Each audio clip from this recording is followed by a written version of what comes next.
As I was sequestered at an annual conference the latter half of last week, it became quite evident that there were a lot of interesting things happening in the markets, or at least the ponds in which I typically fish. One of the more timely events began to unfold after the markets closed on Friday, when reports surfaced that toymaker Hasbro Inc. was making a bid for struggling competitor Mattel Inc. Because I had just put Mattel on my Black Friday watch list last Monday and suggested that it might be a takeover target, this really got my blood pumping.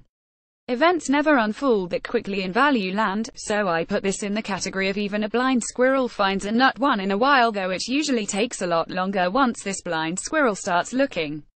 It could be an interesting move, however, for two of the big names to combine in an industry where customers are becoming more fickle and more enamored with gadgets. Hasbro has been doing quite well, and with an enterprise value of $11.5 billion is more than twice the size of Mattel, at an of $5 billion. It was not all that long ago that Mattel's market cap was higher than Hasbro's, but since mid-2013 the two companies' stock prices have taken very different paths.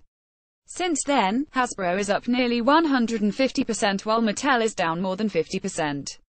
The contrast is even more pronounced over the past year, which has been a rough period for Mattel shares surged around 20% at the outset of trading today as the market is excited over the potential marriage of these two toy giants. Of course, that excitement is not carrying over to the shares of Hasbro, the potential acquirer and the one that would be taking the risk in teaming up with its struggling competitor. That, of course, is not atypical. Assuming that Hasbro legitimately is interested in making a deal and that Mattel is willing to be bought, you must wonder what price will be right for a combination to happen.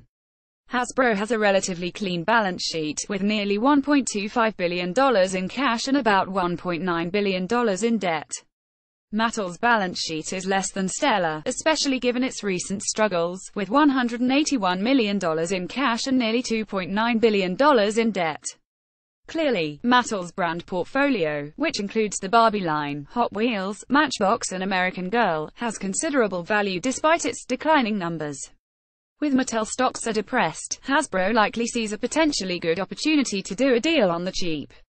For perspective, 1 year ago Mattel was trading in the $32 range, which may be irrelevant given its recent operating performance. Companies don't eliminate their dividends, as Mattel recently did, for no reason. I also wonder whether we are on the cusp of a bidding war, and whether there are some other names that would not want to see a Hasbro-Mattel combination happen.